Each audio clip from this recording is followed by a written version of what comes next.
Buck Wild. Hey, oh. That stupid ass show. I wish there was another season, but it was nowhere near as good as the first one. No, and also wasn't Shane Gandy not in it? Yeah. Because Rest in R.I.P. peace. Mm-hmm. Wow, real hard tangent right out the gate. I'm Olivia. Just immediate. And I'm Amy. This is Girls Gone Spooky. Welcome back. Maybe one episode we need to just talk about non-spooky things. Yeah, people can just get to know let it us. Roll. Literally. I mean, I feel like at this point they know us. True. But would you guess that we watched Buck Wild religiously? Really, truly religiously. Yeah. Like, worshipped at the altar of Shane Gandy, aka Gandy Candy. Uh-huh. Yeah. R.I.P. Good times. Yeah, that was very fun. Mm-hmm. Okay, well, we have a very creepy topic today, and it's a topic that we've definitely covered before, although I don't know if it's had its own dedicated episode. Mm-hmm. High level, it's creepy ass kids, but really like creepy shit that kids say. Yes. Because we all know kids see shit that adults do not see, and it's hard to know. Is it an imaginary friend? Is it a ghost is haunting your house? So today we speculate, we analyze, we tell stories. Yes. I don't know why I'm like I'm suddenly like a History Channel narrator. I'm Sigourney Weaver. Perfect. So I figured I'd kick us off with a little theory. So someone asked on of course, all of my sources today are Reddit, so I'll give usernames, but someone asked, a deleted user asked, why do many children claim to see people / supernatural being adults can't? And of course, like, this is something like we see it in horror movies. Obviously, people experience it in real life. So a lot of people think, oh, it's just their imagination. But then weird stuff happens that you're like, well, how did they imagine something that like has details that are real? So someone on the thread, 7 Doppelgangers, said, I have a theory on this. It's not proven by any means, just something I've thought about.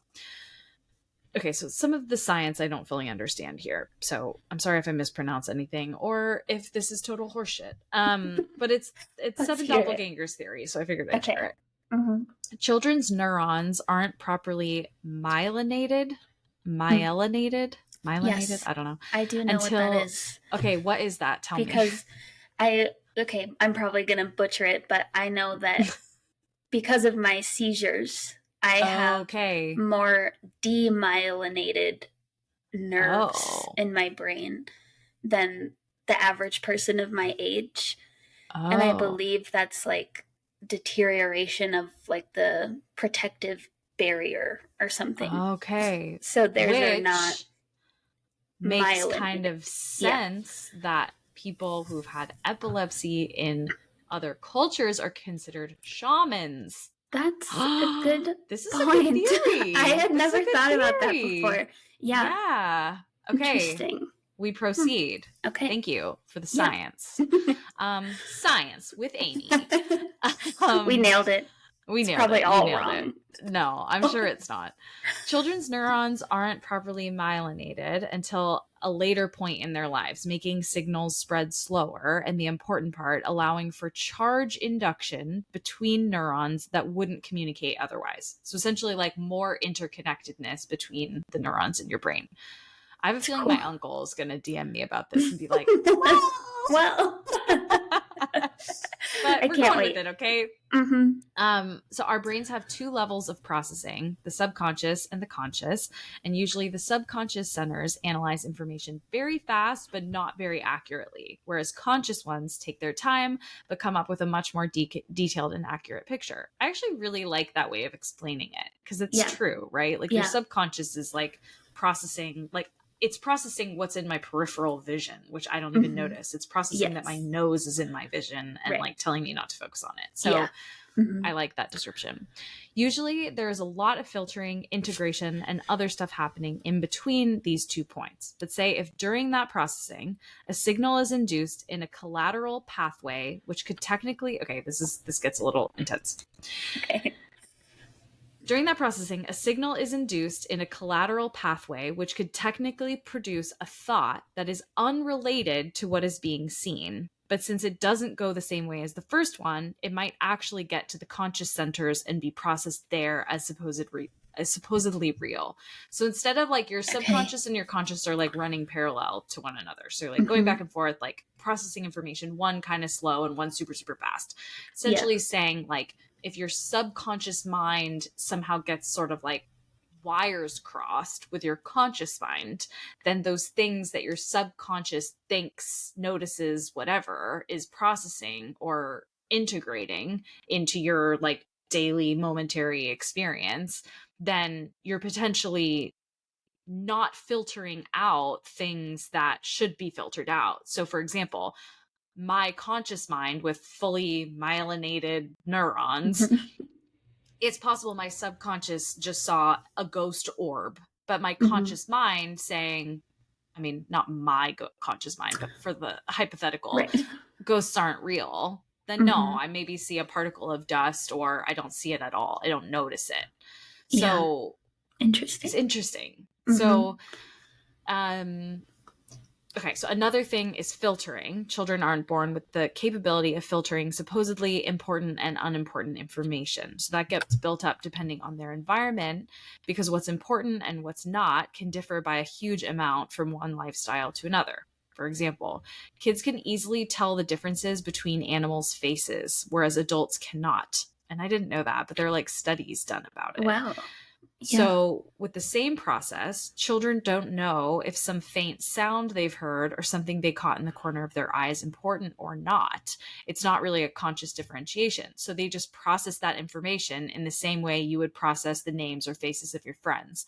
And all of that stuff adds up. And since their memory organization also isn't perfect, the result can be a concoction of technically unrelated things, which their brains bring together into a supposed pattern of events, which is just something that brains do, like finding patterns, for example. Yeah. And since people are prone to also personalizing things, they create almost a memory of a person. And then they were like, again, this is just a theory.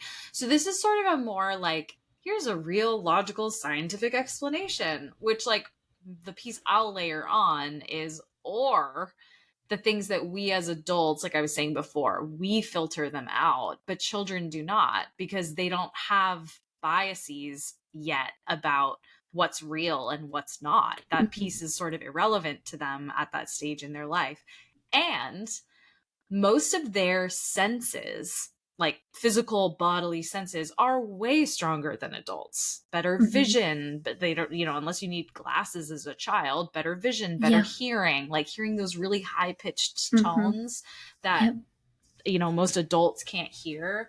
All of that stuff is so interesting to me. So it's like they have more sensory inputs.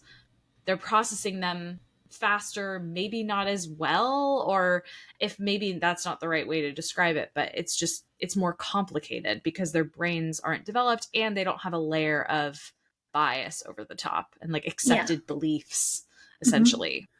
Yeah. This theory is making perfect sense to me.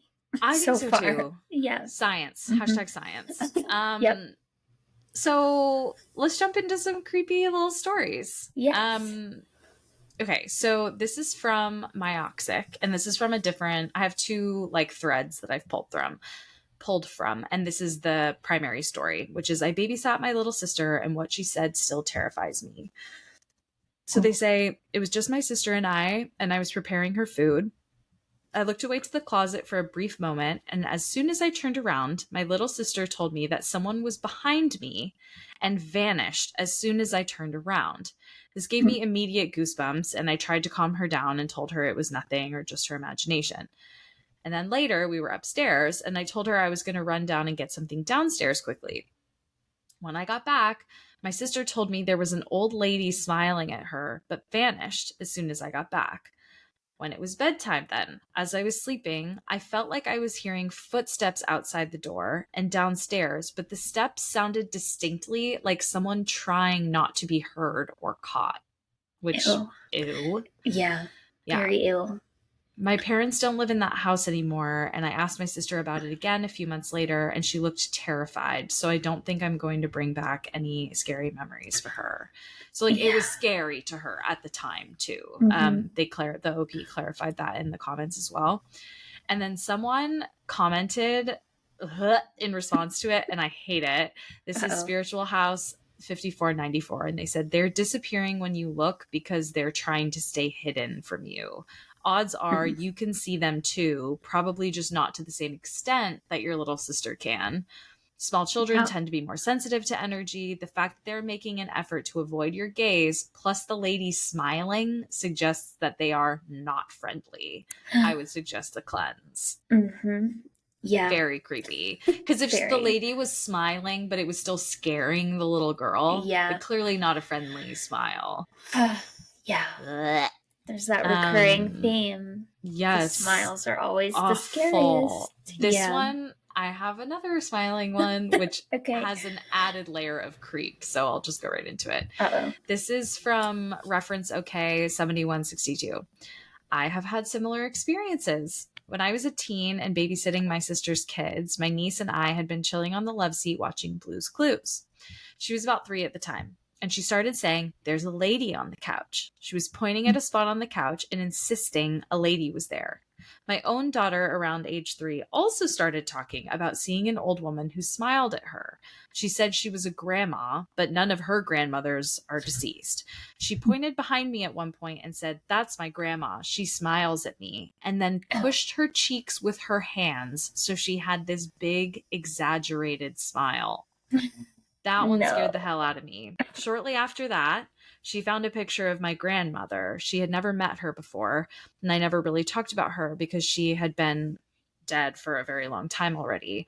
I didn't have the picture out. Anyway, she found it and said, "That's my grandma. She smiles," again when she found it.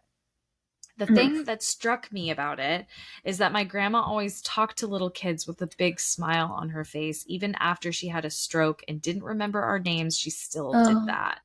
It was something that she never lost. When my son was around the same age, he started talking about seeing a man. The man used to make him mad because the man said something to him that my son felt was incorrect. He told me, and he said my house is black, just like yours. And I told him, "No, my house isn't black. My house is blue." And he told me our house is black, but it isn't. So I questioned him about who he was talking about, and he said, "The grandpa that visits me at my house. He does have a grandpa, but he never visits us." So it's like a weird, like, one is sweet, and then one you're like, what do you mean the house is black? What does that even symbolize? I hate that. Yeah, that's so nice and creepy. Yeah, right? Not great. And then someone else in the comments came in with a theory, and I really liked this because it actually kind of overlaps with this book I just finished reading, which I'll reference here in a second. This is from 8, like number 8, add 8, and it. I don't know. Something. I think it's Bad Bandit, but it's like they use 8s instead of B's. Okay, they said this kind of thing is very common in young children, especially around the age of 3 or 4, when they've developed enough vocabulary to describe things, but before their mind has become locked into the frequency of the material world and excludes other nearby dimensions of reality that react with the material world. So this then is like quantum physics, essentially. Like, so this happens all over the world to kids of every race and gender and social background. It's been going on for as long as human beings have been on planet Earth or have recorded history. It's honestly not a big deal and points to the fact that the universe contains multiple dimensions and they certainly interact. It's only the last couple hundred years that this new idea has become very dominant, that there's only one dimension, the physical, and there can be no other dimensions. And if anyone tries to talk about that, they will be ridiculed and silenced, etc. So gets a little ranty and conspiracy theory-ish at the end, but I do find that theory to be very interesting, which brings me to The Midnight Library by Matt Haig. Have you heard of this? No. Okay. very, very good. Matt Haig always reminds me of like Alice Hoffman a little bit, not the content so much, but that his books always have this kind of like magical element. And the Midnight Library is the same. I don't want to give too much away, but essentially this happens it's called out in the very first line of the first page. So a woman makes an attempt to take her own life.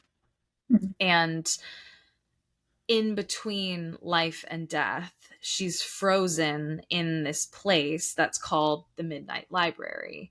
And essentially it's full of books that are potential lives that she could have led based on tiny choices. So infinite possibilities of lives, an infinite number of books. She can't see the walls. Like, it's so big that, and the librarian is this woman from her childhood who, it's not really that woman, but it's, what her brain is making sense of in this moment. So she gets to actually like slip into other versions of her life to address regrets that she's had that led her to the point of feeling like, I don't want to live anymore.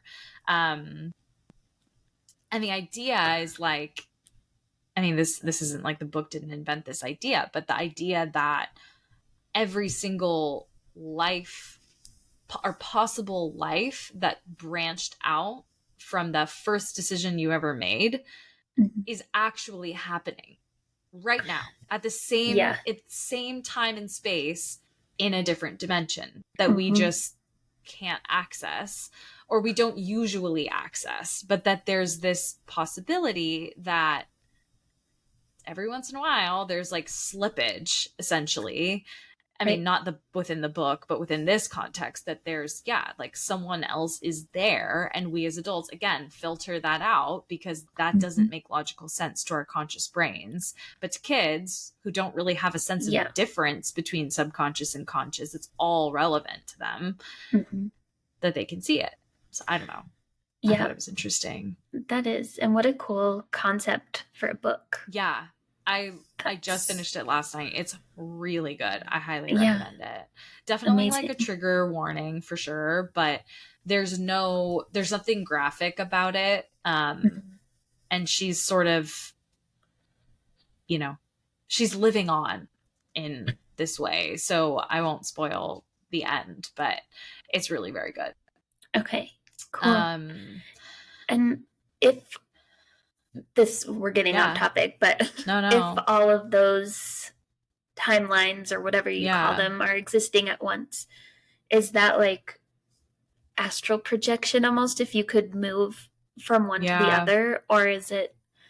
I don't know. I mean, I think we did talk about that in the astral projection. That was so long ago, the astral projection episode, that there are different ways of doing it, that you could go to a different time, to a different place, or a literally different dimension. I mean, remember that one where the guy died projected trying to find that being? Remember that? Who was trying to like lure him to come stay with her? Yes, I do. That to me sounds like another dimension. Yeah, right.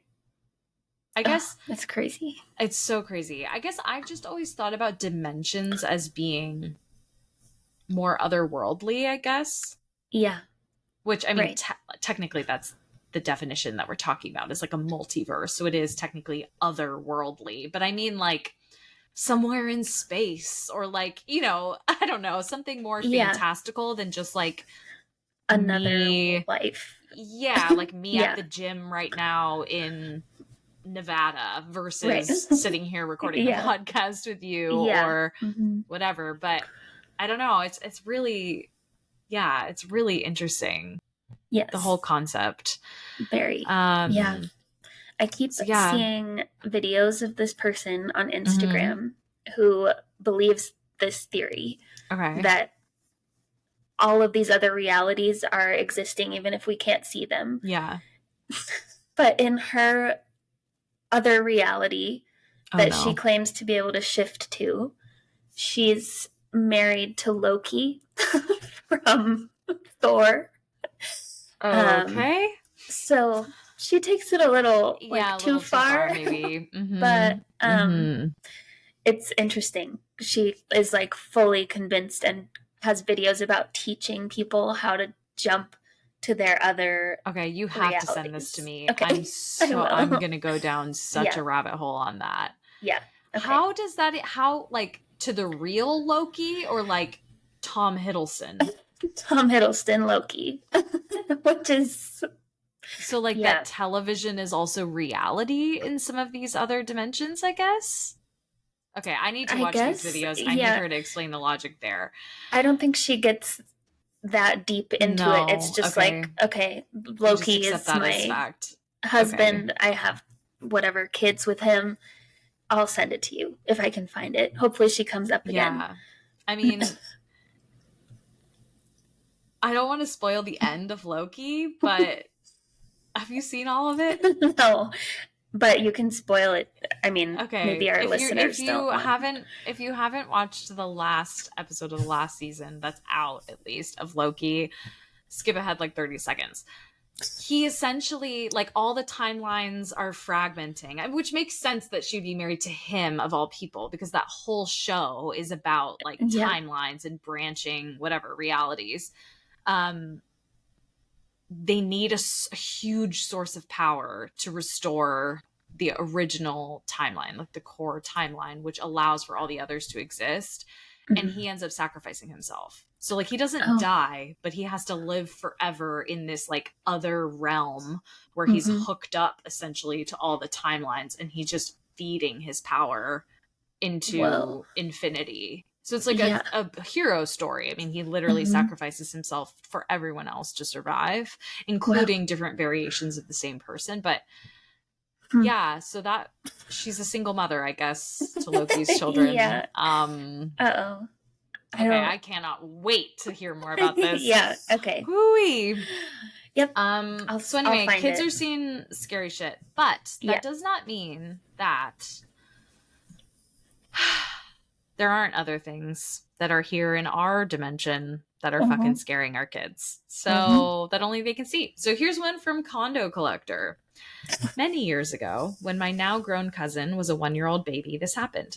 She was being held and rocked by her mom late at night as we talked. The baby was facing a long, dark, pitch black hallway. We noticed that she was smiling at something in the hallway. And not just any smile. Her eyes were huge and happy as she reached out with her chubby little arms down towards the blackness. Her mom said, "Yeah, she does that a lot, and it really fucking scares me." Of course, it only happens when her daddy is away working, and it's just us at night, but this is not the first time. At that point, I just had to get up and look down the hall. And of course, there was nothing but the darkness. It was very creepy to witness. Ew. Yeah. What is she doing? Hey. Yeah. No. So this, hold on. Okay. So, have you ever said something creepy as a kid that scared your parents? This is from Ragdedude, R-A-G-D-E dude. Okay, for me, it was when I was 3 or 4 years old. I remember telling my aunt, though 3 or 4-year-old baby talk, through 3 or 4-year-old baby talk, that I was flying some feet off the ground. And from above, I saw my mom and dad in a restaurant through a window. I also could see my dad's black truck he owned when I was a kid, parked right outside the restaurant. When all of a sudden, 3 men with bats come up to the truck and start hitting it, and my dad comes out and starts fighting them. My aunt says, "That's cool, sweetie," and went back to playing with my toys. It wasn't until years later, when I was like 15 or so, that my parents had a dinner party with some friends, and they started to talk about paranormal stuff. My mom said, "Edgar scared us when he was younger," and then proceeded to tell the story I had told my aunt when I was a kid, and finished saying, "Nobody ever told Edgar this, and the thing is that it actually happened. The guy that beat his dad's truck was," this is the mom saying this, "the guy that beat your dad's truck was my ex-boyfriend, who brought 2 of his buddies to both beat up the truck and his dad, because the guy was still mad that I had broken up with him. But the really scary part is that Edgar wasn't even born yet when it had happened. And it was actually Edgar's dad and the mom's first date." Oh my God. Whoa. Yeah. That is so crazy. like they barely knew each other, let alone like Edgar was not born yet. Right. So wow, really that's amazing. weird. Yeah. Mm-hmm. And like cool weird, not like scary exactly, but freaky for sure. Yeah, definitely. Okay, I have 3. I think I have 3 more. Okay, so this is from Eat Lem. They say something similar actually happened with one of my nephews today. My twin sister took our 9-year-old nephew to see the house she bought recently. It needed some work done, so she has yet to actually move in. When my nephew got to the guest room across the hall from the main bedroom, he said to my sister he doesn't like that room, and then straight up pointed at the window and said he doesn't like that window. If you'd like to know why that's creepy as fuck, well, completely unbeknownst to my nephew, that is the bedroom that the former owner died and partially decomposed in. The window was a strange detail because according to the neighborhood gossip, the neighbor next door knew the guy always opened the blinds to that particular window in the morning because he slept in that room. When she hadn't seen the blinds open for a few days, she got concerned, but just convinced herself that he was out of town visiting one of his kids. When it hit 2 weeks and she still hadn't seen the window blinds open, she called someone to check it out, and that's how his body was found. Could be a super creepy coincidence, I guess, but seems pretty weird to me. Extremely. Yeah, very weird. That's bizarre. Okay, and this one is just like flat out creepy. This is Ben Cognito. He says, I didn't know this really scared my mom until years later because she acted like it wasn't a big deal at the time.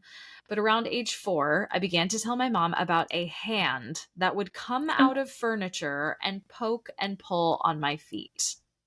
Great. Yeah. Good.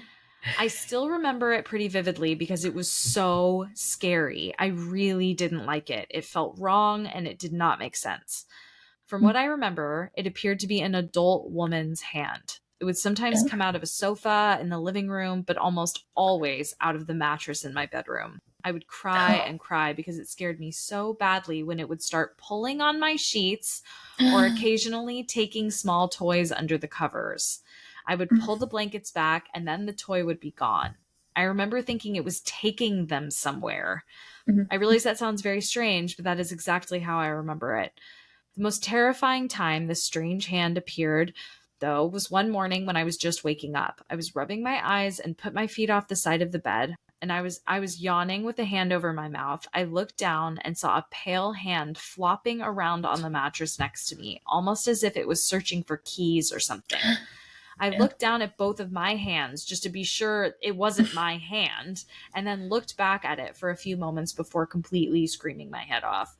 It was literally coming out of my flat bed sheet with only a few small wrinkles, as if the hidden arm was somehow buried in the mattress itself.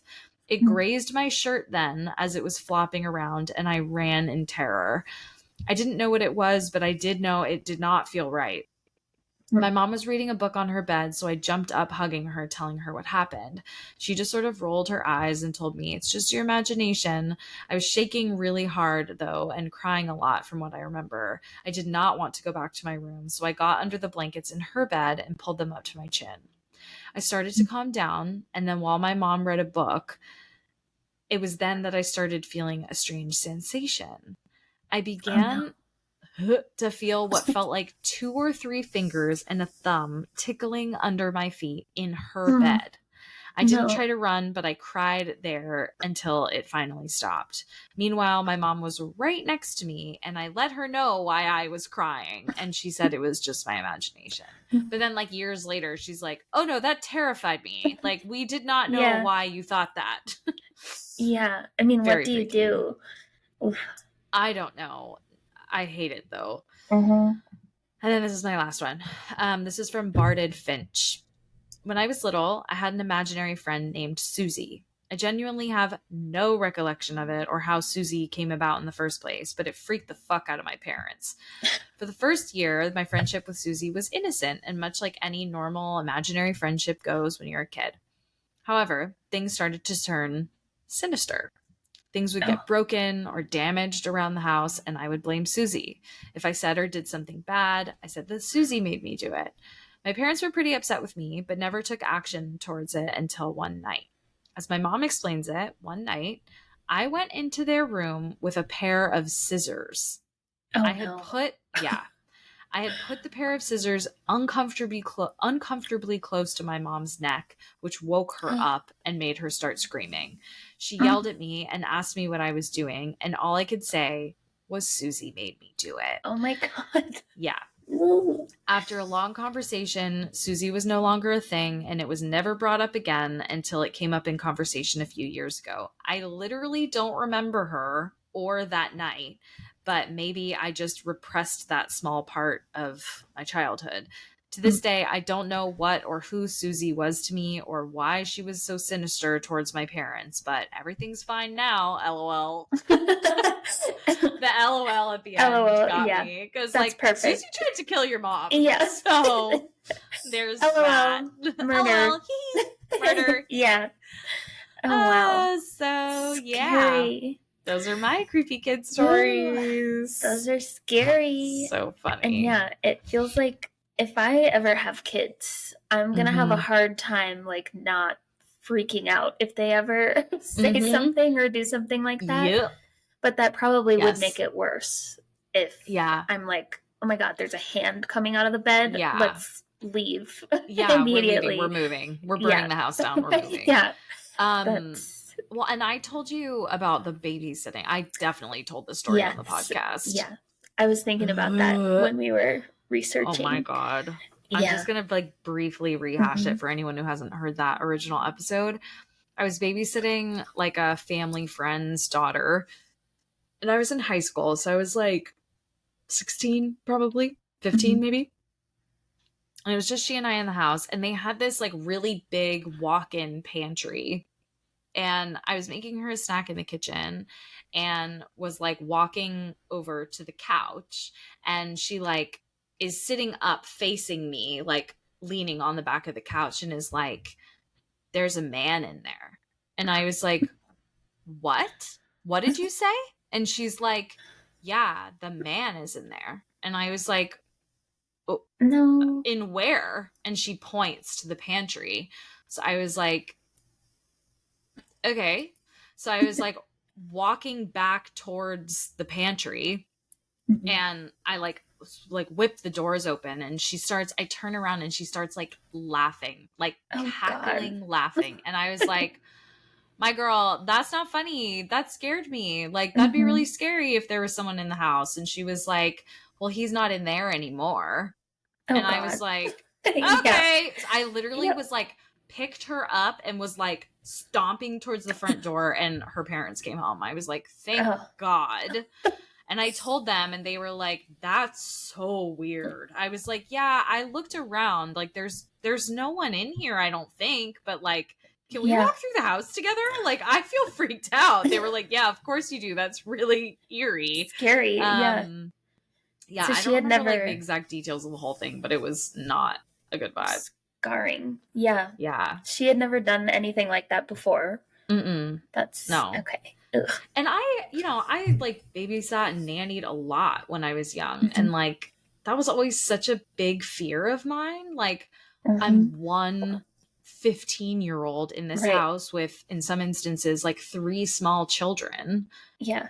If something happened, like, I'm responsible for them. So, I mean, it's really scary. So, that scared the shit out of me, because I was like, oh my God, what if this is like a thing?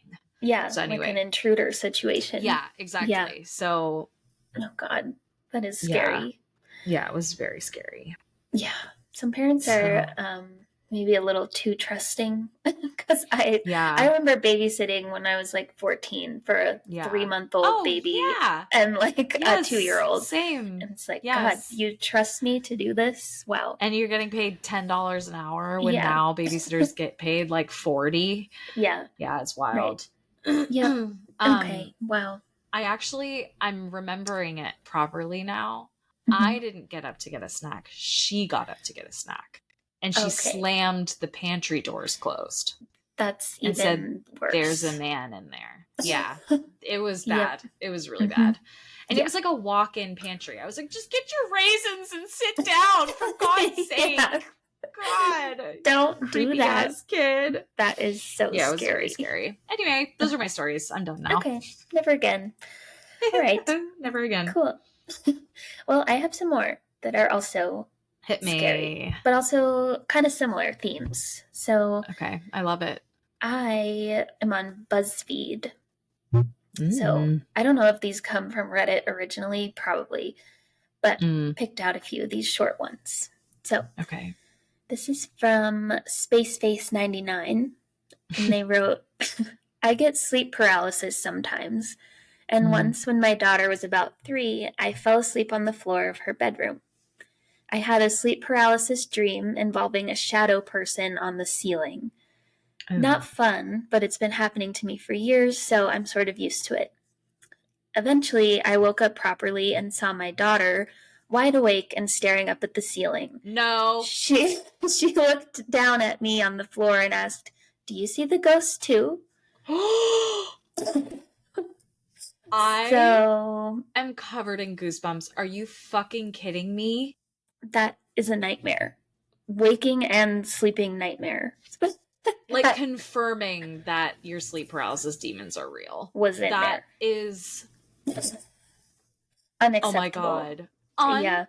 Unacceptable. I will never recover from that. Yeah, sorry. I hate that so much. Oh my God. I apologize for that one. It's okay. It's a really good one. I get it. That was number 1 on this list, and I was like, I see why you open with that one. Yep. So strong scary. Start. So scary. Holy. Yeah. So we'll not think about that, and hopefully not have any sleep paralysis dreams ever again. So this next one is a little less scary, but still really weird. It's from an anonymous writer. They say, when my daughter was about 6, we were visiting my mother's home, where there was a very large mirror in the room that had been mine as a child. It was now a guest room, and my daughter had been put to bed there. Within 15 minutes of putting her to sleep, she came running back down the hall to say, "Grandpa and another old lady are in the mirror, and they're talking about me." My father and his mother, she confirmed that was the old lady by viewing a family photo album, had both passed away years before my daughter was born. She went on to say that they were saying she was prettier than they had imagined. Totally freaked out every adult in the house. Oh, my God. Inside the mirror mirrors are portals. Yeah. Mirrors are fucking portals. And Jesus, they're watching you through them. Yeah. Oh, I yikes. Hate that. Yeah, same. Because I know we've talked about it, but it's always like when you're washing your face at night and you're like, someone's going to be behind me in the mirror. So scary. I hate that so much. I hate that too much. Yep. That's just my mantra now. I hate that. I hate that so much. That could be the name of this podcast. Speaks to everyone's fears and like confirms them. These stories that you have sourced. Thanks so much. You're welcome. I really like to do that for us. You do it well. Yeah. Well, okay, let's continue. It's just like rapid fire. Rapid fire fear confirmation. Yeah. It's great. Yep. So this one's kind of like buying something from the thrift store that's haunted. So this is from Ava Lexus. And they wrote, "My mom told me that once when I was around 4, she got a painting at a thrift shop.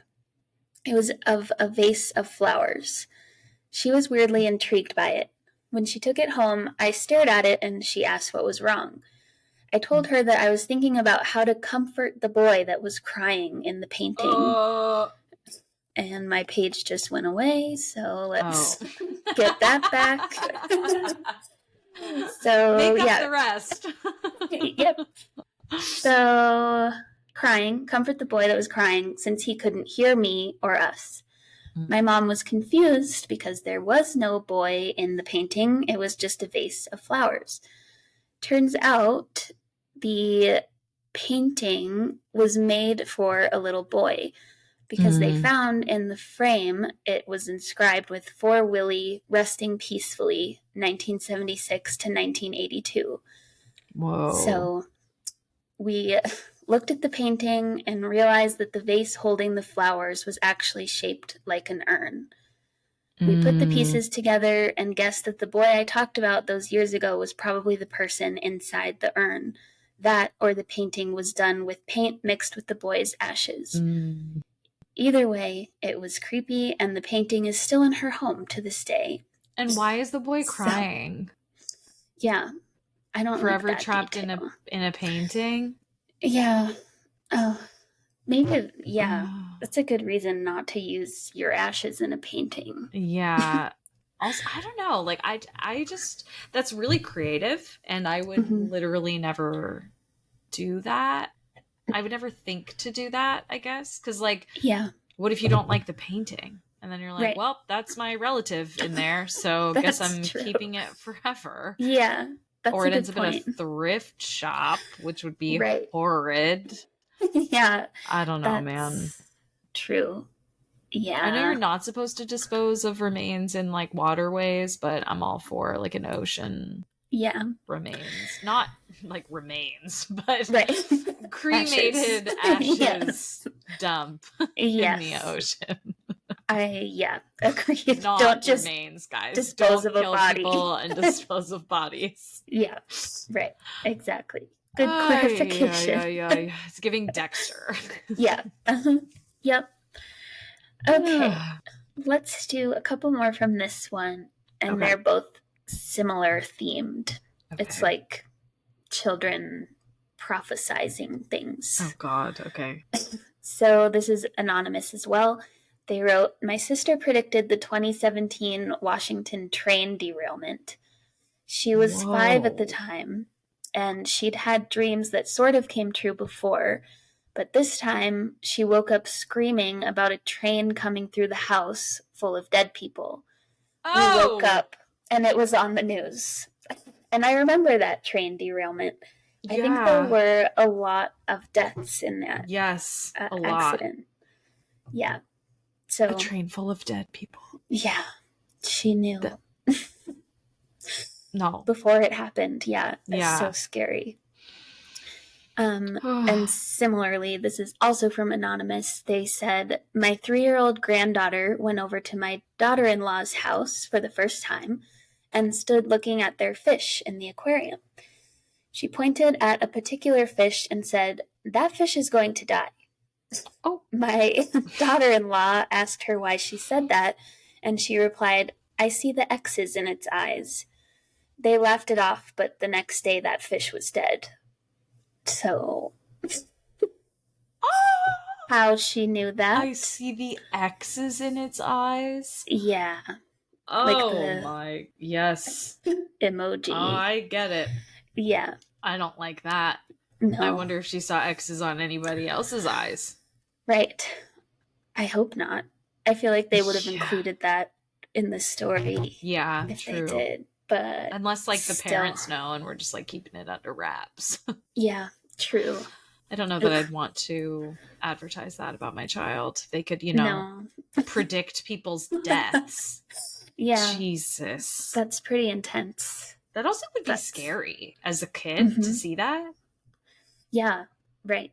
Very. Especially once you really once you really realize what it means, which maybe at that time she like wouldn't even have. The concept of death is very confusing. It's just like what happens. But bro.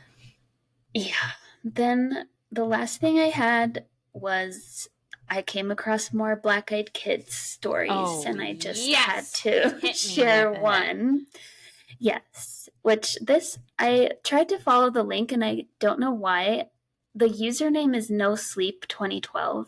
So I don't know if this is a No Sleep story or if they posted it somewhere else on Reddit. It won't take me there for some reason. Okay. So anyway. Well, we're going to assume it's not and that it's real. Yeah.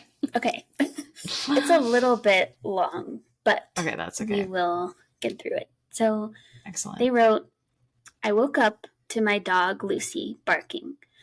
She was upright on the bed where my husband and I were sleeping with our 22-month-old daughter, staring at our door like an unknown stranger was out there rummaging around. I thought she was just freaking out over a regular noise in the house. We'd only had her for 3 months, and she was still a puppy.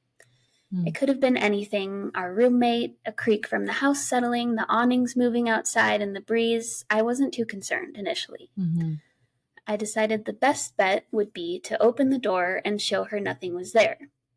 It sounds a bit silly, but it's what we do with our daughter when she gets scared, and I figured it should work with a puppy too. I opened the door, and she raced to the front door. She stood there, snarling at the door. It was an angry, violent growl, one I had never heard her make before.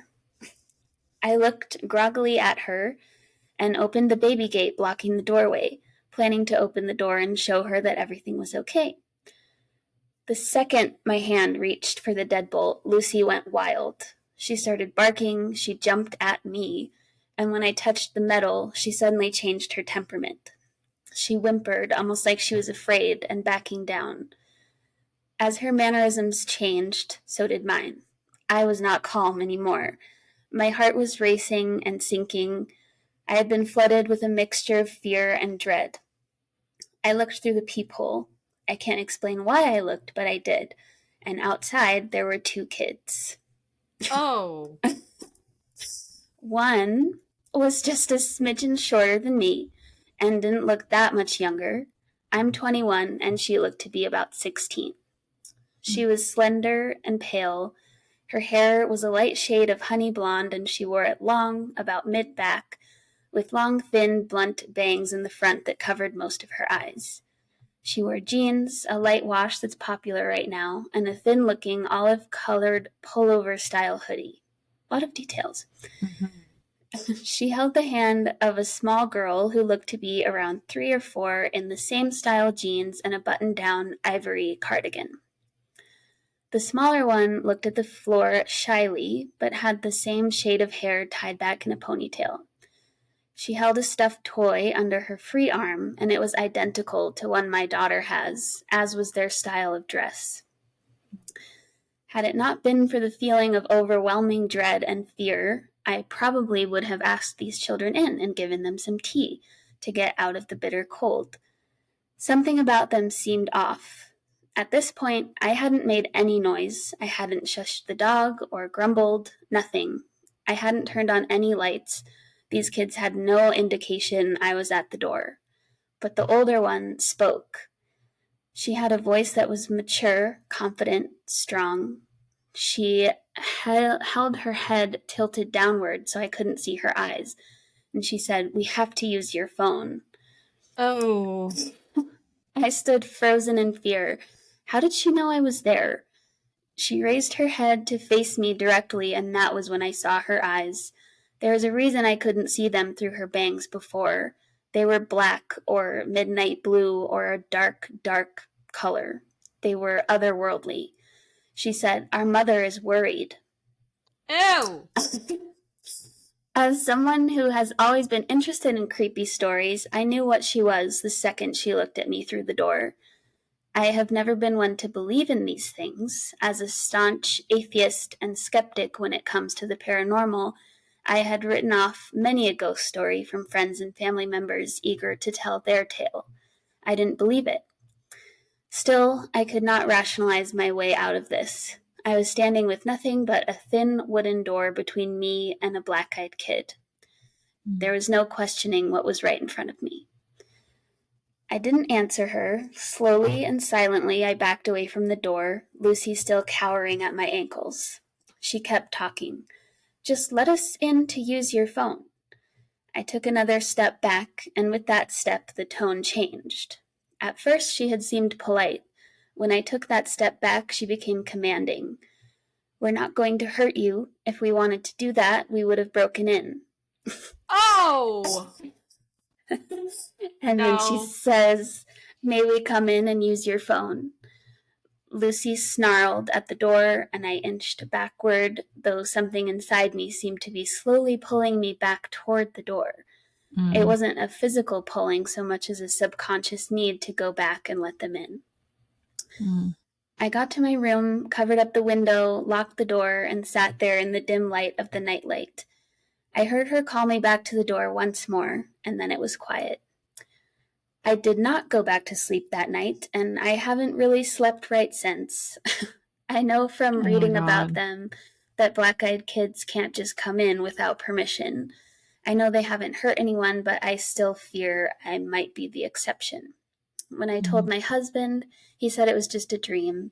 He keeps telling me to forget it, but this lingering feeling of sadness, this dread when the house is silent at night, this fear of a knock at the door, this tells me otherwise. And that's their story. I'm really creeped. Yeah, same. There's, in this same website, there's 16 black-eyed kids stories that I don't think we've read. Oh my God, do we need another BEK episode? We might, but the themes are all so similar. It's like kids asking to use the phone, but like that's who always doesn't have a phone, I think. Now, though? Well, right. Yeah, that's such a good point. Like, oh, my phone died. Like, I guess their story could change, but okay, I'm putting a placeholder in our housekeeping doc for that more link. Kids. So it's in there. More kids.